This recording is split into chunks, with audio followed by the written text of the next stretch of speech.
Ahí está. Este, sí, que era básicamente con la idea de que ustedes siempre tengan la última versión del código disponible. Entonces, en este caso, yo hice algunas modificaciones menores en algunas partes del código y solamente quería igual mostrarles, miren, por ejemplo, aquí estamos en la carpeta de la clase, ¿no? En el repositorio de la clase. Y si vamos al código que vimos la sesión anterior y que fue en la que yo realicé cambios, aquí hay una parte en la esquina superior derecha que vienen como unos números, que en realidad es un código. Si le damos clic aquí, lo que ustedes pueden ver es a lo largo de la historia, de toda la historia del archivo, en qué partes específicas del código se han generado cambios, ¿no? Incluso nos dice cuántas líneas, todo lo que está en rojo, son líneas que fueron eliminadas y las partes que están en verde son líneas de código que fueron agregadas, ¿no? Entonces, igual, si algún día tienen curiosidad en qué pudo haber cambiado en el código, o si algún día están utilizando GitHub y en su trabajo y tienen curiosidad acerca de eso, así es como podrían visualizar la historia básicamente del código desde que fue creado hasta la última versión disponible.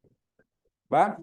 Y con eso en mente, de la misma manera que lo hicimos la sesión anterior, recuerdan que yo les decía que yo tenía una carpeta donde cloné el repositorio de esta clase, ¿no? Que básicamente es esta. Ahora que tenemos cambios aquí, de la misma manera, que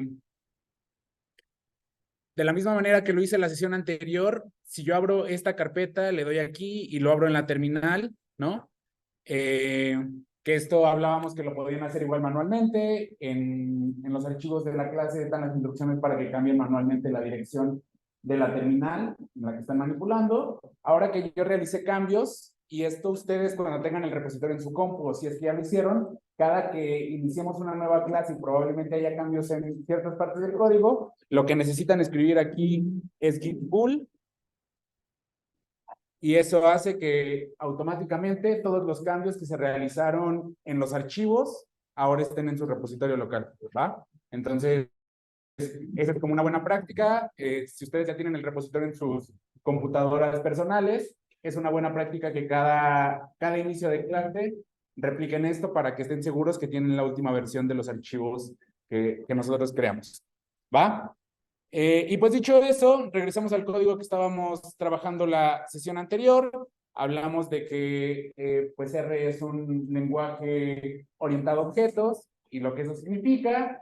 Y nos quedamos en esta parte en la que revisamos cómo es que nosotros podemos asignar un objeto y cómo este objeto lo podemos imprimir, ¿no? Eh, Dado que en R todo es un objeto, hay un tipo particular de objetos, y digo particular porque este objeto específicamente, en la mayoría de los casos, solamente es útil si dentro de él está operando sobre otro objeto, ¿no? Y básicamente son funciones, tal cual muy parecido a como si fuera una función matemática que está operando dentro de un objeto, un argumento, y eso nos tiene que dar como resultado un producto. Por ejemplo, esta función la hemos utilizado en la parte previa del código, en la que preguntábamos qué clase de objeto eran distintas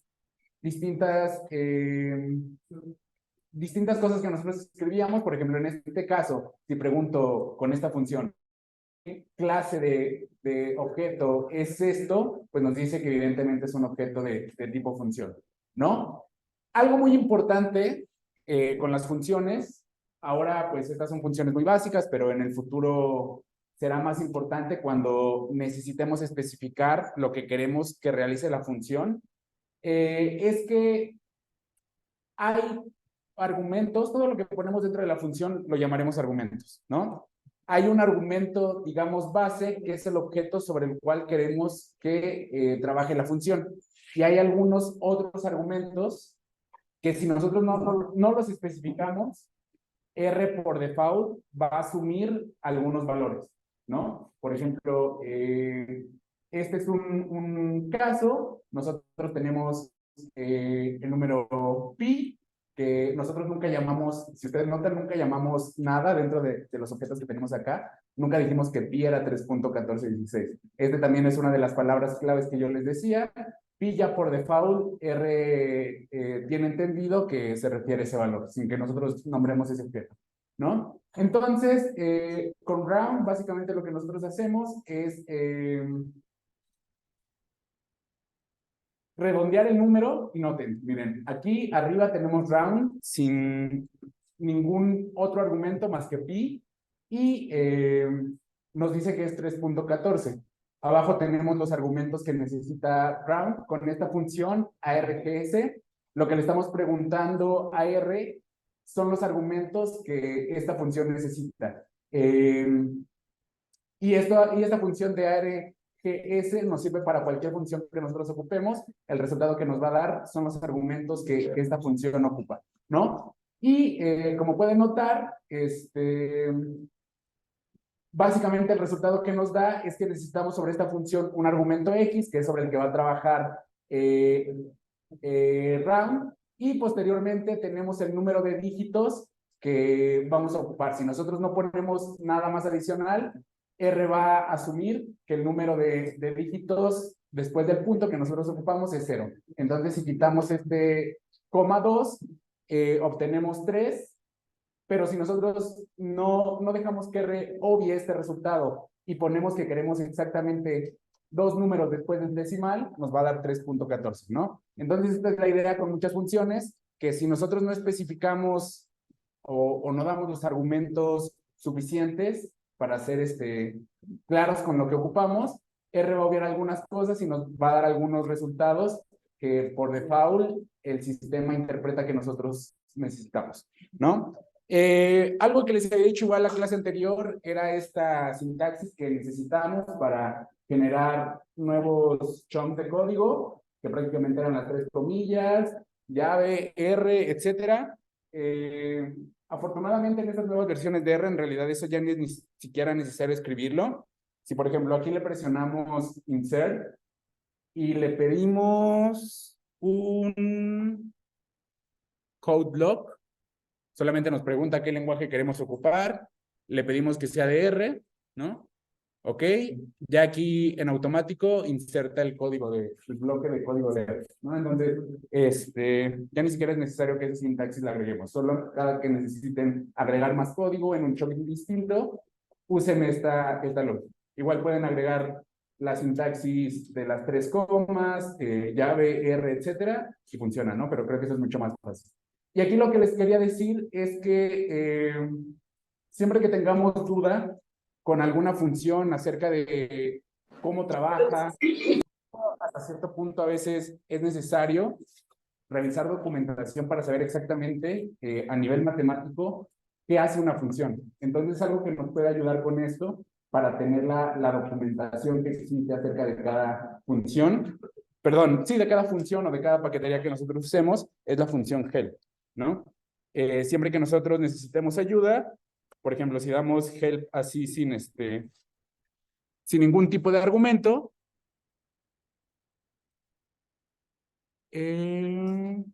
déjame.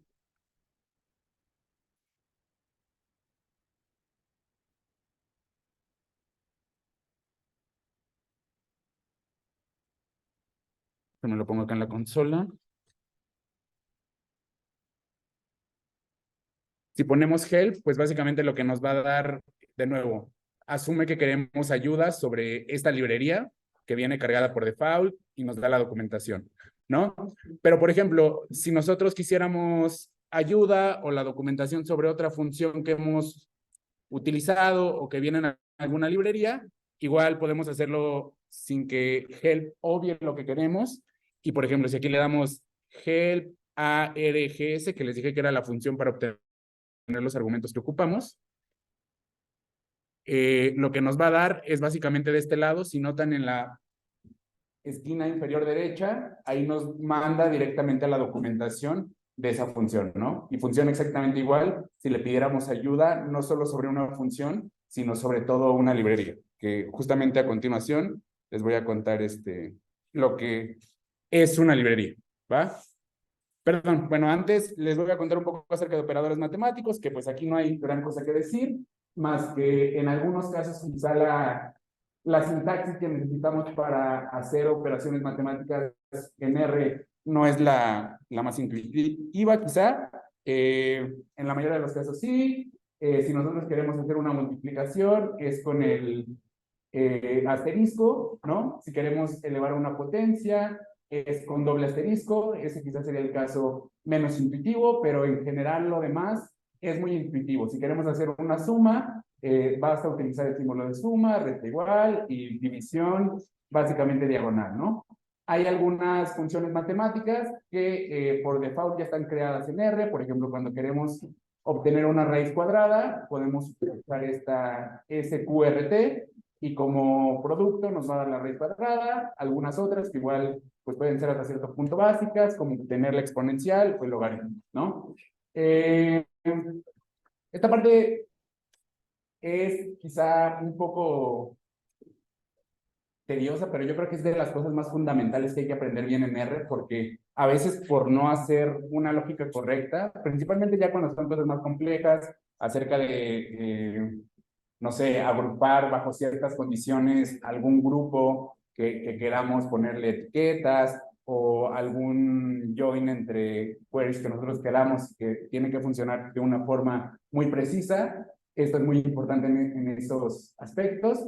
Y no hay gran ciencia, básicamente solamente son operadores lógicos. Algo quizá también aquí que es contraintuitivo es que quizá nosotros pensaríamos que cuando queremos preguntar si algo es exactamente igual, bastaría con poner solo un igual, pero no funciona así. Si nosotros queremos hacer una sentencia lógica acerca de una igualdad perfecta, tenemos que poner dos iguales, porque como recordarán, solo un signo igual sirve para asignar objetos, ¿no? Entonces, si queremos hacer una sentencia lógica de igualdad, necesitamos poner doble igual. Si queremos hacer una sentencia lógica de desigualdad o que sea distinto, dos valores sean distintos, tenemos que poner primero signo de admiración, igual, y la otra parte de la sentencia lógica. Mayor igual y menor igual, pues creo que son bastante intuitivos, solamente el símbolo de mayor y luego el igual o menor e igual, ¿no? Y pues básicamente así es como se ven los resultados de una sentencia de este tipo. En algunos otros casos, creo que también serán cuestiones un poquito más avanzadas, pero quizá nos sirva hacer sentencias lógicas más complejas que incluyan un y o un o, y pues básicamente esta es la manera en la que debemos trabajar. El y es muy intuitivo con el símbolo de and, y el o solamente necesita esta línea que honestamente no recuerdo cómo se llama. ¿Tú recuerdas? Pi. Pi, el pi. Exactamente. Solo necesitamos un pi. Eh, Por ejemplo, si noten, si aquí arriba nosotros declaramos una secuencia de números, vimos la clase anterior que una secuencia la podemos realizar con los dos puntos. Aquí estamos diciendo que queremos una secuencia desde el 1 hasta el 10, ¿no? Le ponemos de nombre a este objeto secuencia, y luego con este operador también lógico, que es símbolo de porcentaje, in porcentaje, que significa esto existe, o sea, tal cual estamos preguntando si existe este elemento dentro de la secuencia que nosotros realizamos. Y como pueden observar, el resultado lógico es la prueba para cada uno de los elementos de esa secuencia, ¿no? El primero evidentemente sería 1, entonces 1 no es 3, 2 tampoco es 3, hasta 3 nos da true y todo lo demás es false, ¿no? Esto, por ejemplo, yo me acuerdo que esto en algún momento lo utilicé cuando hice un panel que solamente quería que los datos estuvieran por quinquenios, y entonces cuando el último número era un 5 o un 0, que son los años que son lustros y décadas, ¿no? Le puse el in y solamente cuando fuera 5 o 10, y en este caso me funcionó, ¿no? Son cuestiones que quizá ya en cosas muy específicas y no tan básicas pueden ser útiles, pero el O, según yo, es esta tecla, la que está al lado de 1. Quería enseñarles con esta. Es esta tecla.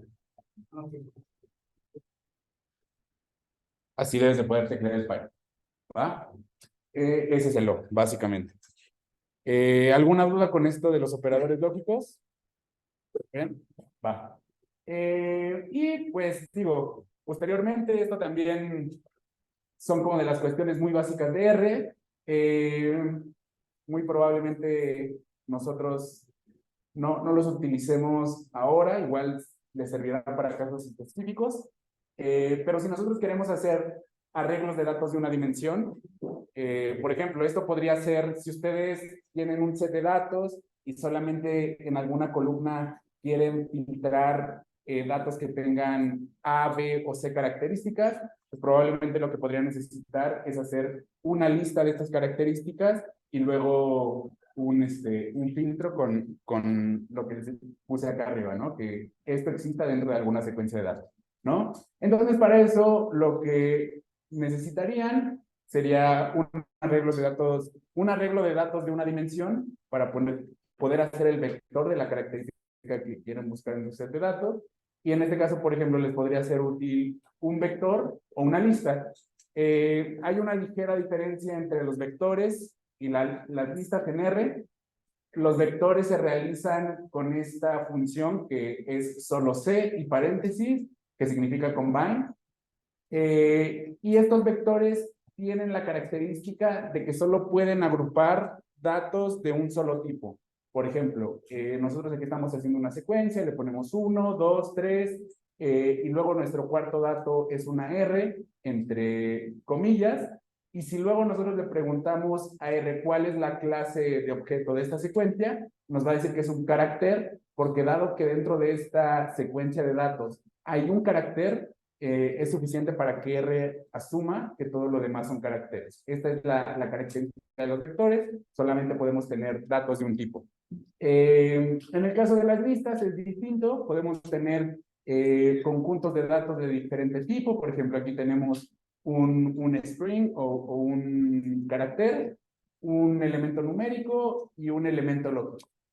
Los combinamos dentro de una lista, la lista pues igual muy intuitivamente se puede realizar con la función list y paréntesis, y cuando le preguntamos a R qué clase de objeto es esto que llame fruta, nos dice que es una lista, o sea, a priori no obvia que es solo un tipo de valor, sino asume que es una lista que puede tener distintos tipos de objeto dentro de ella, ¿va?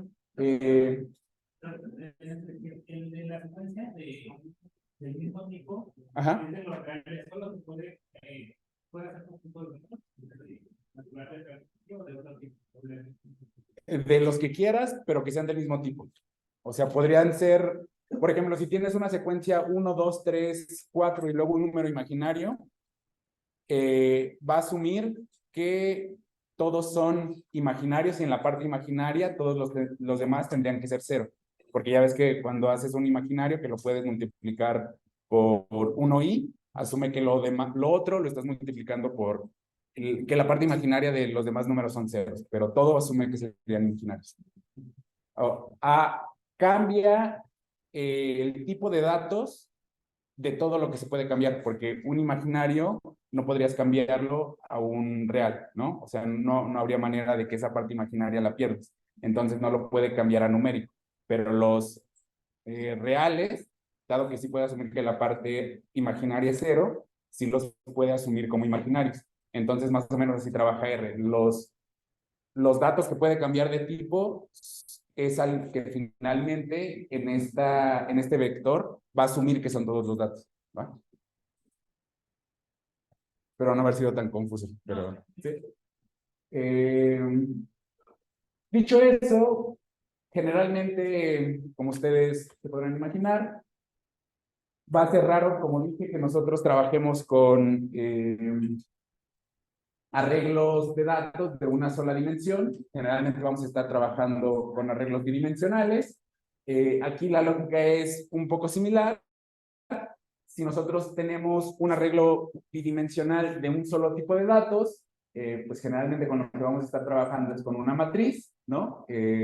Básicamente esta es la función con la que podemos generar matrices, podemos pasar de tener un vector, que en este caso sería la secuencia del 1 al 16, a transformarlo en una matriz con esta función que se llama matrix.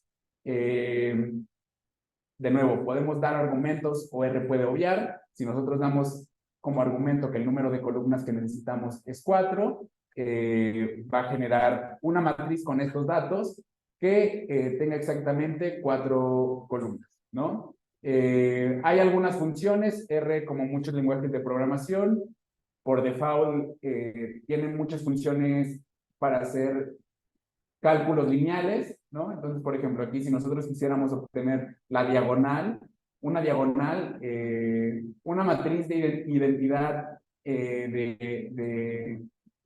aquí en realidad es 4 por 4, basta con que le demos un 4 para que nos realice esta matriz. Aquí, este tipo de funciones sí necesitan un argumento al menos, que es el número el número n que necesitamos que tenga esta matriz cuadrada de n por n, que sea la identidad, ¿no? Si nosotros queremos hacer una multiplicación entre matrices, pues básicamente lo que necesitamos hacer es multiplicarlas con este símbolo que es porcentaje, el asterisco y porcentaje, y así las podemos multiplicar. Hay otra función, no.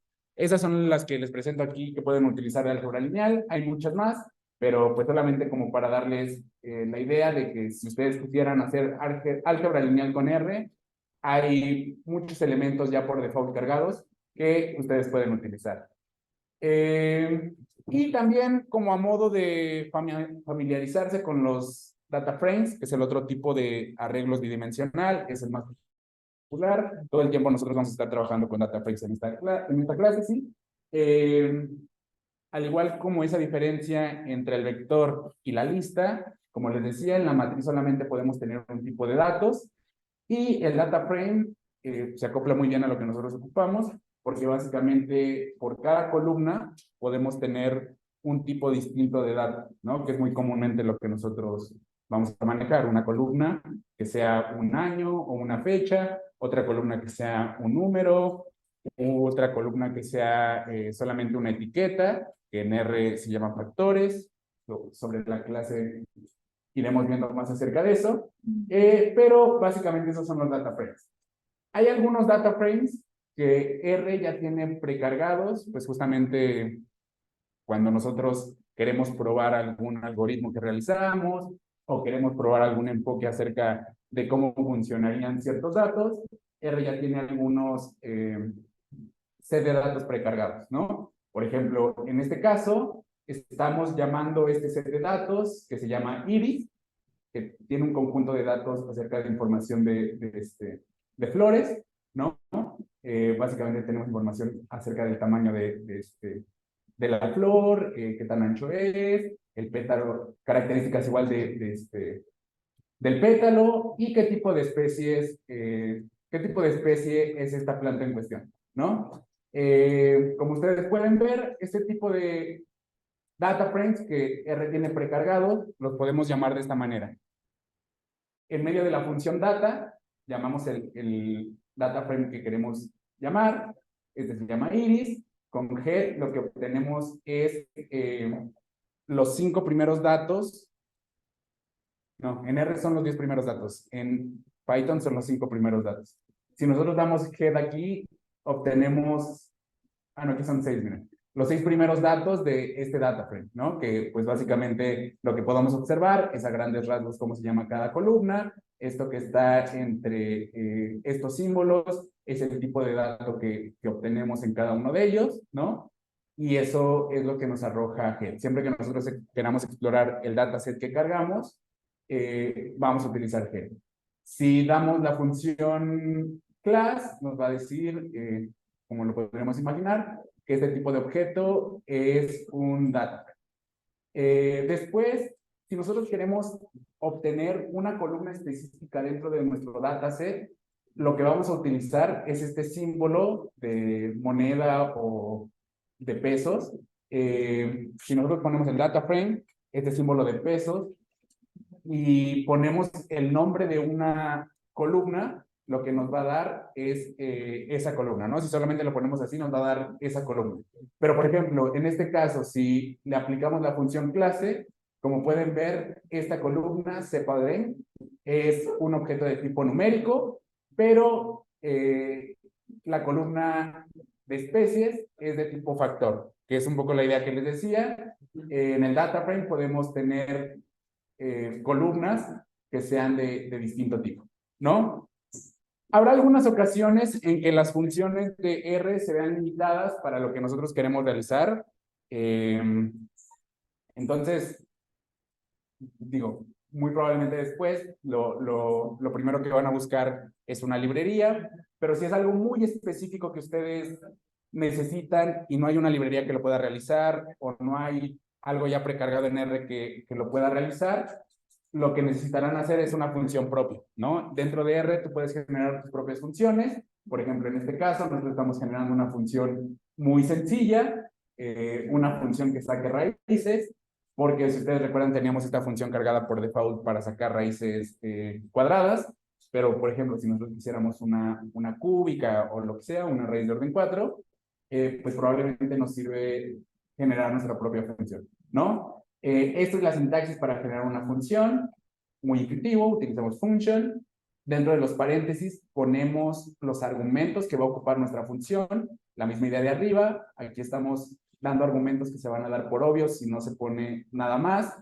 necesitamos un objeto X que va a ser sobre el que va a operar nuestra función, si no se pone nada más, vamos a obviar que esta raíz va a ser de orden 2, ¿no? Abrimos corchetes y dentro de estos corchetes son todas los cálculos o los cambios dentro de un data frame que en el futuro puede ser, en este caso es muy simple, pero dentro de estos corchetes se realizan todos los cálculos o todo lo que queramos hacer con esta función, ¿no? Por ejemplo, en este caso, como les dije, doble asterisco es potencia, entonces este objeto X sobre el que vamos a operar saca la potencia de 1 sobre n, que es el otro argumento que podemos poner. Si no lo ponemos, se obvia que es 2, entonces por default esta función nos daría la raíz cuadrada, pero podemos sacar una raíz de cualquier orden, ¿no? Aquí, sí. N entonces es para referir al orden de la raíz que buscar. Exactamente. Y justamente, si dentro de tu función tú quieres obviar algo, puedes poner, por ejemplo, como aquí, que n es igual a 2. Si no lo quieres obviar y si quieres que en tu función sea siempre necesario que se especifique, solamente pones n. O sea, pones que esta función requiere un elemento x y un elemento n, ¿no? Cuando tú le das así igual a 2 o igual al número que tú quieras, estás especificando que si no se obvia esa parte de los argumentos, se va a obviar si quieres que se... ¿va? No, ¿de qué? Y por ejemplo, en esta parte de abajo del código, hacemos una secuencia del número del 1 hasta el 100 y aplicamos la función que acabamos de crear arriba. Y pues básicamente como resultado y nos va a dar la raíz cuadrada de todos los números del 1 al 100, ¿no? La misma idea de siempre, en esta misma función, si le damos raíz sobre mismo x, que es nuestra secuencia del 1 al 100, pero el segundo argumento lo ponemos como 3, lo que nos va a dar esta función como resultado es la raíz cúbica de este vector x, ¿no? Es la idea que siempre trato como que quede muy clara, porque sí es importante que hay funciones que van a obviar cosas y no queremos que las obvien, necesitamos ser específicos con lo que queremos, ¿no? Y pues aquí abajo, yo creo que R, dentro de los grandes atractivos que tiene, es que es muy sencillo realizar gráficas. Hay al menos 3 maneras de realizar gráficas. Aquí vamos a ver 2. Una que es esta, la forma base de realizar gráficas. Y ahorita les voy a platicar un poquito de ggplot2. Pero básicamente esta es la estructura para generar un gráfico, ¿no? Base. Que si no mal recuerdo, todas nuestras gráficas en los códigos ya están en ggplot2, ¿no? O sin... No hay de los dos. Hay... ok. Entonces vamos a ver de los dos ejemplos, pero está muy enfocado a ggplot2 la mayoría, porque es más como Una parte es el plot. Plotly, sí. Bueno, eso ya es como hacia el final, ¿no? Sí, sí, digo, base, hay al menos tres, que les decía que es esta de ggplot. ggplot 2 es como la más avanzada de las básicas, pero después hay una infinidad de maneras de hacer gráficas. De hecho, aquí les voy a enseñar una medio similar con una gráfica interactiva. Eh, pero ya después también vienen todas esas librerías o funciones con las que podemos generar gráficas interactivas. Una es esa Plotly que hacia el final del curso vamos a hacer gráficas también con eso. Pero aquí es un ejemplo muy básico, con la estructura básica de hacer gráficas en R. Por ejemplo, lo que hicimos primero fue sacar la raíz cuadrada y la raíz cúbica de nuestro vector, que son números del 1 al 100, ¿no? Eso lo guardamos en el elemento Y y en el elemento o el objeto, mejor dicho, Y2. Posterior a eso, esta estructura básica para hacer gráficas funciona, pues sí, de una manera simple. Damos plot, los argumentos X y Y que queremos que se grafiquen, nuestros ejes, ¿no? Básicamente. Hay distintos tipos de gráficas que podemos generar con esta función. De hecho, justamente aquí podemos, por ejemplo, utilizar head y darle plot. Si nosotros hacemos eso, acá nos va a dar toda la documentación que existe acerca de los plots que nosotros podemos hacer. Hay toda una documentación acerca de los tipos de gráficos que podemos hacer, si queremos que sean círculos, si queremos que sea una línea con punteada, dash punteada. Hay un montón de maneras de hacer gráficas, ¿no? La manera más simple es L, que pues básicamente es una línea. Le damos un argumento más. De nuevo, esto no es necesario. Si nosotros no se lo damos, R va a obviar que queremos de cierto grueso la línea que queremos, pero en este caso le decimos que queremos una línea que como grueso sea 5, ¿no? Y posterior a eso, miren, aquí quizá está bien que hagamos esto. Si yo comento esta parte, bueno, otra cosa aprovechando. Si ustedes quieren que una línea de código no se corra y solamente quede ahí, a veces sucede que ese código creemos que puede ser valioso después, pero en el momento que estamos corriendo no es necesario, ¿no? Poniendo hash al inicio de la línea, eso se interpreta como texto y ya no se interpreta como un código que se tenga que ejecutar, ¿va? Si, por ejemplo, yo comento, le pongo el hash al inicio de esas dos líneas, lo único que se va a correr es esta primera línea de plot. Que aquí lo que estoy graficando es solamente esta línea negra, ¿no? Es esta línea de código que dice plot. Luego, si yo quiero agregar una línea adicional sobre esa gráfica que ya realicé, necesito utilizar esta función que se llama line. La estructura y la sintaxis es exactamente igual a la de plot. Lo único que cambia es que lines nos va a servir cuando ya tengamos un gráfico con información previa, ¿no? O sea, algo que queremos que encima de eso se grafique. Entonces, si nosotros ahora corremos lines, desde el inicio, ahora pueden ver que tenemos la línea negra y la línea azul, porque con lines estoy pidiendo que se grafique esa línea azul adicional.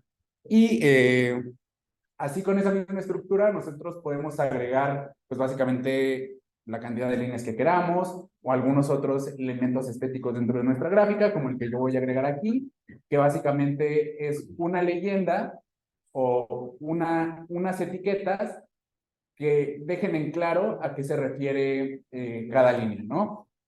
Con esta línea de código de legend, básicamente es lo que hago. Le doy los argumentos necesarios y le pido que especifique que pues la línea negra es una raíz cuadrada y una raíz cúbica. Pero cuando hacemos este tipo de gráficos básicos, es esta estructura. De arriba hacia abajo vamos llenando este cuadro con más información que nosotros queramos especificar. ¿Va? Dicho eso, y como les decía hace un momento, habrá ocasiones en las que las funciones de R se van a ver limitadas a lo que nosotros queremos hacer. Pero es sumamente común, creo que más hoy que nunca, que R y Python son lenguajes tan populares. constantemente se están haciendo cambios y constantemente gente ya se enfrentó a un problema que tú te enfrentas ahora cuando eres principiante. Y alguien ya lo resolvió, generó documentación acerca de cómo resolvió el problema y su código lo compartió con el mundo, ¿no? Y existe, no me acuerdo la última vez que lo revisé, pero creo que hay algo así como 200,000 librerías de R que sirven para hacer distintas cosas. Hay, por ejemplo, una que me acuerdo que servía para eh, darle formato a tus tablas, que se llama AER, que es de American Economic Review. O sea, hay un tipo de librerías que sirven para distintas cosas y que solucionan problemas a los que alguien ya se enfrentó, ¿no? Por ejemplo, en este caso, ggplot2, más adelante les voy a hablar un poquito más de lo que es Tidyverse, pero por ahora les voy a decir que ggplot2 es la librería por excelencia para hacer gráficos en R que sean estéticos, rápidos y que se puedan realizar con muy poco código, ¿no? La curva de aprendizaje no es compleja, entonces creo que para hacer gráficos que sean estáticos, la mayoría de gente actualmente está usando ggplot2. Incluso en las librerías más populares de Python para hacer gráficas, puedes copiarte el formato, ¿no? De ggplot2 para que las gráficas se vean así, porque eso es como lo que más se utiliza actualmente, que les decía. No necesita demasiado y se ve sumamente bien, ¿no? Por ejemplo, la estructura para llamar librerías, necesitamos dos piezas de código siempre que utilicemos una librería. La primera de ellas es necesaria cuando es la primera vez que la vamos a utilizar, que es esta de install packages. Aquí la tengo comentada porque pues yo no necesito instalar esta paquetería, yo ya la instalé, ¿no? Pero siempre que sea la primera vez que nosotros necesitemos una librería nueva, tenemos que usar esta instrucción que lo que hace es guardar en nuestra computadora todo lo necesario para utilizar elementos de esa librería, ¿no? Después, cada que nosotros cierremos R y lo volvamos a abrir o empecemos una nueva sesión, es necesario llamar esa librería. Ya no instalarlo, sino solamente como avisar que vamos a utilizar elementos de esa librería. Y esto sucede con esta función que se llama library. Solamente como argumento damos el nombre de la librería que vamos a utilizar y eso ya le hace saber a R que nosotros vamos a utilizar elementos de esa librería. Se los decía en la clase anterior, acá por ejemplo en la esquina inferior derecha, están todas las listas de las paqueterías que nosotros tenemos instaladas. Entonces, si en algún momento ustedes tienen una duda, no se acuerdan si ya instalaron esa paquetería o no, pueden venir aquí y revisar si está instalada o no, ¿va? Aquí se guardan todas las paqueterías que ustedes han usado en su historial como usuarios de pues básicamente, si ustedes notan, acá para hacer este gráfico necesitamos tampoco mucho, pero utilizamos 3 líneas de código, necesitamos dar algunos argumentos y nos dio este tipo de gráfico, ¿no? Acá abajo, con menos código y pues sí, sin dar quizá tantos argumentos, nosotros podemos obtener una gráfica pues bastante más estética. Por default asume que nosotros vamos a querer leyendas, ¿no? Que eso, pues sí, creo que casi siempre que nosotros tengamos un gráfico con más de una línea, será necesario, ¿no? Entonces, las librerías tienen como esta lógica de algo que alguien ya se enfrentó y solucionó, que sea compartido con el mundo y que haga más fácil las cosas para todos, ¿no? Dentro de esta librería ggplot2 utilizamos esta función que se llama qplot, que básicamente es como acrónimo de quick plot, o sea, cuando queremos hacer un gráfico rápido, le damos los argumentos X y Y. Aquí cambia un poquito la estructura porque cada que nosotros queramos dar un argumento adicional que necesitamos graficar dentro de este mismo cuadro, necesitamos dar el símbolo más y abajo poner la función necesaria para agregar ese elemento adicional, ¿no? Por ejemplo, en este caso, primero graficamos XY igual que arriba y en la segunda función agregamos los elementos para que se grafique esta línea azul que era la raíz, ¿no? Digo, cosas muy básicas, vamos a estar trabajando con ggplot dos a lo largo del curso bastante, entonces van a tener un buen chance de aprender más acerca de esto. Por ahora, pues creo que solamente lo importante de decir aquí es que, por ejemplo, este acrónimo es AES, es de Aesthetic, donde nosotros podemos dar para un gráfico en específico todos los elementos estéticos que necesitamos que contenga esta gráfica, ¿va? Y pues ya, un poco más a modo de motivarlos un poco a que se animen a aprender más R y que vean el potencial que puede tener.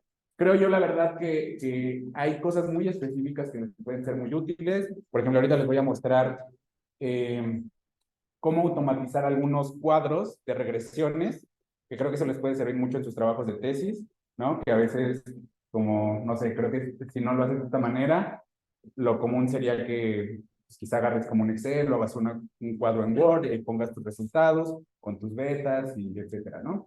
Y aquí hay una manera muy simple de hacerlo con R, y creo que ahí utilizo la librería que les decía, que es la del American Economic Review, que puedes pues sí, ya automáticamente pedir que los resultados de una regresión que tú corras se generen con el formato que se utiliza en una revista arbitral, que pues, creo que son cosas sumamente útiles, ¿no? Por ejemplo, en este caso, pues algo muy rápido, vamos a hacer el cálculo del riesgo sistémico de una acción, que pues básicamente es la acción de Amazon. Aquí vamos a utilizar distintas librerías, vamos a utilizar QuantMod, que nos sirve para obtener también, según yo no es en tiempo real, pero con la última actualización del cierre del día, te da el valor de la acción y su histórico que tú necesites, ¿no? Para eso nos sirve esta librería, para obtener información de acciones y en general de mercados de valores. Esta otra librería que se llama HighCharter, que nos va a ayudar a hacer gráficos interactivos, que pues esto es lo que les decía, que ya es como un poquito otro nivel para llevarlos los gráficos a otra, pues sí, a otro uso, más que otro nivel quizá, porque a veces quizá un gráfico estático no nos sirve mucho, y hay muchos casos en los que un gráfico dinámico es mucho más útil. ggplot2, ya hablamos de ella, y Stargazer, que esta librería es justamente donde podemos hacer los cuadros de las regresiones de acuerdo al formato que nosotros queramos de una revista arbitral, ¿no?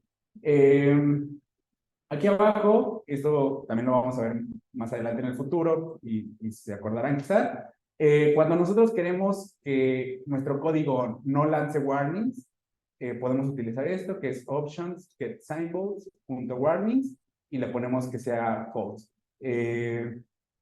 Hay dos tipos de resultados, bueno, hay muchos tipos de resultados en R, pero hay dos en específico que pueden llamar más nuestra atención. Uno son los errores, porque pues básicamente quiere decir que algo no hicimos bien. Y otro que quizás nos puede poner un poco nerviosos son los warnings. En algunos casos hay que prestarles atención porque pues, probablemente hay algo que no está funcionando bien en nuestro código, pero generalmente solamente son banderas, o sea, son alertas de que debes de prestar atención aquí. No hay algo funcionando mal, pero quizá deberías de prestarle atención, ¿no? Como en este caso yo ya sé que esos warnings que nos aparecerían aquí no son importantes, entonces pues por eso los apago, ¿no? Como les decía, siempre que llamemos una librería por primera vez, necesitamos install packages. Si ya las utilizamos previamente y solamente pues los estamos llamando de nuevo, es necesario solamente darle library para que llame esas paqueterías, ¿va? Con esta función getSymbols y entre comillas el código o la manera en que esta acción se llama. ¿Cómo? Código de pizarra. Código de pizarra. Con el código de pizarra que nosotros podemos llamar cierta acción, por ejemplo, en este caso la de Amazon, podemos obtener la información de esta serie financiera, ¿no? Aquí se va a tardar un poquito, realmente no mucho, pero básicamente lo que va a hacer es traernos toda la información histórica de esta acción. Creo que en la mayoría de los casos es como desde los 2000 hasta el último dato disponible, ¿no? Que pues en este caso sería el día de hoy. De nuevo, con muy poco código y de una manera muy simple, o sea, si ustedes ven aquí solamente es una función aplicada sobre este objeto que es la información de nuestra acción, podemos generar un gráfico muy interesante, ¿no? Aquí básicamente tenemos este gráfico dinámico, que es muy similar al que aparece pues sí, en páginas con información financiera, los filtros tradicionales, si queremos ver la información a un año, year to date, solamente 6 meses, 3 meses, un mes, etcétera, ¿no? O si por aquí abajo queremos explorarlo más manualmente, quizá filtrando un tiempo en específico, también lo podemos revisar. Sí, ¿de dónde está llegando toda la información que está con la que está haciendo el gráfico de Es una buena pregunta. De nuevo, las cosas que obvia R, según yo, si no pones en específico de dónde quieres que se extraiga esa información, la trae de Yahoo Finance. Pero si tú quieres de alguna otra página de las que están disponibles, creo que también tiene Google o otras más. Si quieres una en específico de las que hay disponibles, tú puedes pedir, pero básicamente sería la misma, ¿no? O sea, no habría un cambio importante. Pero base trae la información de Yahoo Finance. Vale. Hay una pregunta. ¿Por qué Framework se puede, ya se puede tratar de cualquiera que vaya en parte de grupo? ¿Sabes lo que quiero? Es el ticket, ¿no? Perdón, no entendí. Porque es el ticket de la acción, ¿no? O sea, es solamente se identifica la acción. Ah, sí, exactamente. Exactamente. Y por ejemplo, ellos obligan una forma de traerlo de alguna otra página. Digo, bueno, nada más. Digo, ya. No, hay algunas otras disponibles para que tengan información de estas series financieras, pero pues básicamente sería la misma información. Si quieres, no sé, ¿quieres información de series financieras o? Pues sí, o sea, creo que, como les decía, asume que la quieres de esa fuente porque es como de las fuentes más confiables para obtener la información de series financieras, ¿no? Si quisieras de otro repositorio, hoy en día es muy probable que ya haya otras librerías. Por ejemplo, me acuerdo que hay una de la Reserva Federal en Inglaterra. Exacto, se llama FRED, así exactamente. ¿Ibas a preguntar? Sí, una pregunta. El software de R tiene una mejor sincronización que otros. Así que toda esta información directamente. No, creo que ahí en ese caso necesitarías algo distinto. Esto es más, pues sí, como. Esto es más para poder sacar. Exacto. En tiempo real. Tendrías que aventarte tú muy probablemente un scrap que jale la información en tiempo real. Tiempo real. Yo creo que una solución en Python sería más adecuada, pero Probablemente. no sé. O una, bueno. Puede haber también APIs en tiempo real. Exacto. Vamos a ver un ejemplo con APIs. Luego les digo. Pero sí hay una manera de hacerlo. No tan elegante, pero sí podría. Sí, o sea, en este caso, en general, justo tienes como que analizar el problema para ver cuál es la mejor herramienta, ¿no? Por ejemplo, en este caso, un análisis de riesgo sistémico, es como un poco con información histórica, retrospectiva, entonces esto nos sirve, ¿no? Si quisiéramos hacer otro tipo de análisis, pues muy probablemente habría que averiguar qué tipo de información necesitamos como primer paso. Una vez que ya sabemos qué información necesitamos, saber si ya hay una librería que nos ayude a obtenerla. En caso de que no, la idea que les decía arriba, ¿no? Hacer nuestras propias funciones o aventarnos a hacer nuestro propio código para obtener los datos. Insisto, para cosas básicas o proyectos que muy probablemente nosotros haríamos, es sumamente probable que ya haya algo hecho, ¿no? ¿Algo más con esto? Sí. Podemos pero también el dato directo entrando directo a ponerle la para hacer este tipo de o sea, de no hacer Sí, por ejemplo, o sea, manualmente puedes obtener información de INEGI. Yo me acuerdo que yo cuando andaba metido con INEGI R había también una API, o sea, una librería para que trajera la información de INEGI. pero cuando yo lo usé no era todavía tan buena. Muy probablemente ya la mejoraron. Probablemente ya la mejoraron y ya sirven. Tal vez ahorita al final de la clase les enseño una que se conecta a una API, pero es un código un poquito más avanzado, ¿verdad? Pero ahorita voy a Sí. Sí. Insisto, es tal cual analizar el problema que queremos atajar, ¿no? Y por ejemplo, en este caso, esta gráfica funciona muy bien por la lógica de que es una serie financiera y cómo la podemos observar, ¿no? Pero si fuera otro tipo de datos, que haya una mejor manera de observarlo y de interactuar con los datos, la misma idea. Necesitaríamos, pues, cuestionarnos si esta manera de visualizar los datos es la correcta o si probablemente necesitamos buscar alguna otra librería o realizar algo por nuestra cuenta en su defecto. El siguiente paso es utilizar el índice de toda la bolsa, ¿no? Básicamente lo que hacemos con riesgo sistémico es evaluar una acción en específico, qué tan sensible es a los cambios en el conjunto de la bolsa, ¿no? Entonces, en este caso, tenemos la acción de Amazon y tenemos Nasdaq, ¿no? Para evaluar, de acuerdo a cómo se mueve Nasdaq, qué tan sensibles son los cambios de Amazon. Es básicamente lo mismo. GetSignBook nos da la acción, la información de la acción. Con Get traemos los primeros datos de esta serie y pues el mismo gráfico, ¿no? Que teníamos previamente. Aquí utilizamos un poquito, lo vamos a utilizar mucho más en clases posteriores, pero utilizamos un poquito la nomenclatura que hemos visto en la clase, ¿no?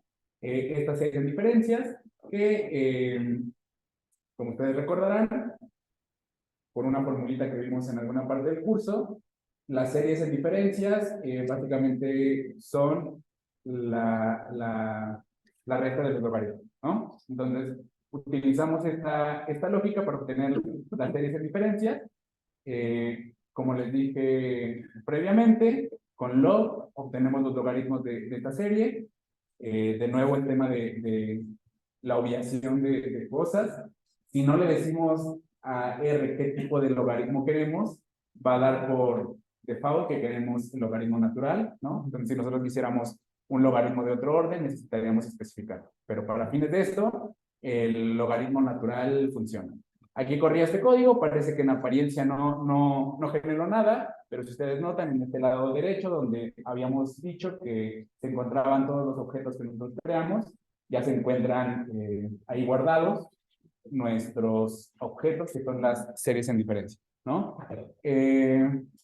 Graficamos esta serie, esto nada más es como un ejercicio visual para amarrarlo un poco con lo que hemos visto en la clase.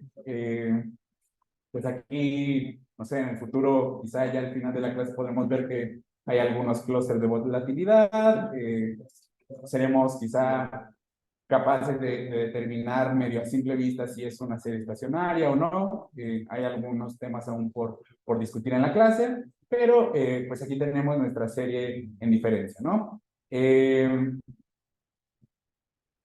La idea del inicio de cómo funciona la programación orientada a objetos y eso cómo aplica con cada una de las funciones, ¿no? Dado que el precio de nuestras acciones es un tipo específico de dato, si no me acuerdo es TZS, que es Time Series, y le puedes dar también la zona horaria, Time Series Zone, TSZ, ese es el tipo de datos, si no mal recuerdo. Cuando nosotros le damos plot, ustedes ven aquí estamos generando dos gráficas, con esta función par, estamos diciéndole que queremos una gráfica junta que en este orden sea un renglón con dos columnas, exactamente. Y nos genera este tipo de datos. Insisto, dado que perdón.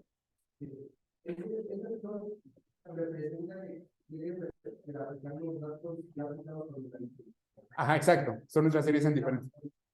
Exacto. Ya solamente serían, pues sí, como variaciones, ¿no? O sea, serían las variaciones de la serie. Y lo que les quería decir aquí es que si ustedes notan, cuando hicimos el plot básico acá arriba, ¿no? Nuestro plot usualmente fue muy básico, era solamente una caja con unas líneas adentro.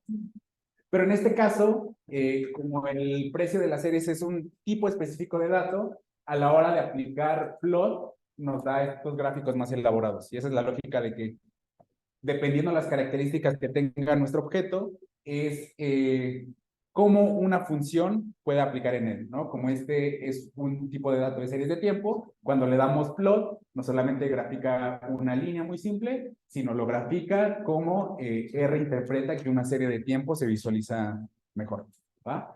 Esa es la idea de que son objetos, tienen características y con base en eso es cómo funcionan los distintos elementos que hay dentro de él. Aquí utilizamos lo mismo de arriba, que básicamente es ggplot2, ¿no? Tenemos que hacer algunos cambios en los tipos de datos, porque como les dije, es un tipo de dato particular, lo volvemos numéricos y solamente hacemos un scatterplot de esta información, ¿no? En el eje Y tenemos estas variaciones, las series en diferencia, de Nasdaq, y en el eje X tenemos los datos de Amazon, ¿no? Pues digo, esto también es muy útil porque dentro de este gráfico, con ggplot2, de una manera muy simple, básicamente esta línea de código, que es geom smooth, es la que está aplicando esta línea de ajuste, ¿no? O sea, prácticamente ya está haciendo ahí mínimos cuadrados ordinarios para sacar la línea que mejor ajusta y la está graficando, ¿no? O sea, un buen de pasos nos los estamos ahorrando para que en la gráfica automáticamente se grabe. Ya podemos aquí analizar algunas cosas, que hay una tendencia positiva de la línea de ajuste, ¿no? Lo cual, pues, sería esperado. La acción, el precio de esta acción se mueve de acuerdo al precio de la bolsa. Quizá algo que no tenemos aquí y que podría ser muy útil es entender los valores de las betas de esta línea de ajuste, ¿no? Pero para eso podemos utilizar esta siguiente parte del código, que lo primero que realizamos es la regresión con LM de línea. La primera parte damos la acción, que es nuestro elemento Y, o sea, que queremos explicar. Y en la siguiente parte, con este símbolo que tampoco me acuerdo cómo, es como el símbolo que tiene la ñ arriba, ¿no? Que es como una línea con una onda.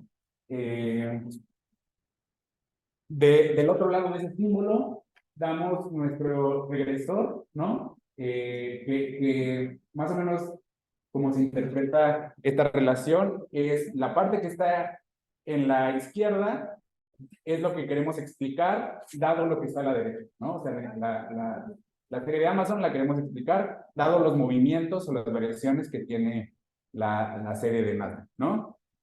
Aquí utilizamos la función de Stargazer, que como recuerdan les dije que esta librería y esta función en particular nos ayuda a generar cuadros o tablas con los resultados de una regresión de una manera muy simple y muy estética, ¿no? Si corremos esto, lo primero que hace es generar la regresión.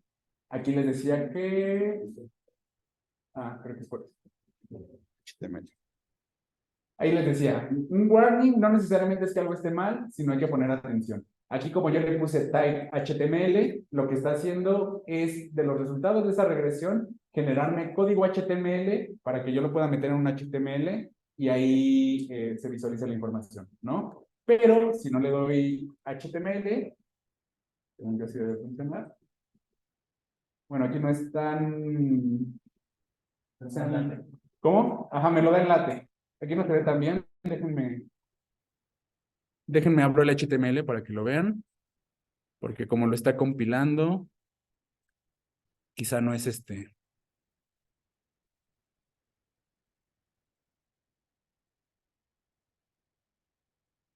De aquí le había puesto el type HTML, porque el producto del Markdown completo que yo quiero es un HTML, ¿no? Entonces, esta es la tablita que les decía que nos genera, muy simple, con toda la información de nuestra regresión.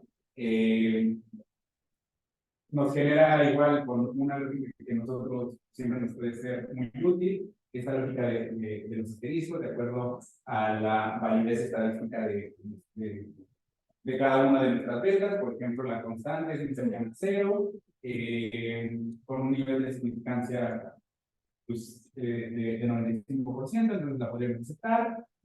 Básicamente aquí lo que interpretaríamos acerca de la beta asociada a Nasdaq es que más o menos con respecto a una variación en un punto porcentual de Nasdaq, perdón, Amazon se mueve 0.46%, ¿no? Si fuera 1 este beta, sería decir que por cada punto porcentual que Nasdaq se mueva, Amazon también se va a mover un punto porcentual. Esto es muy útil cuando uno quiere hacer cosas de optimización de cartera de acuerdo al riesgo.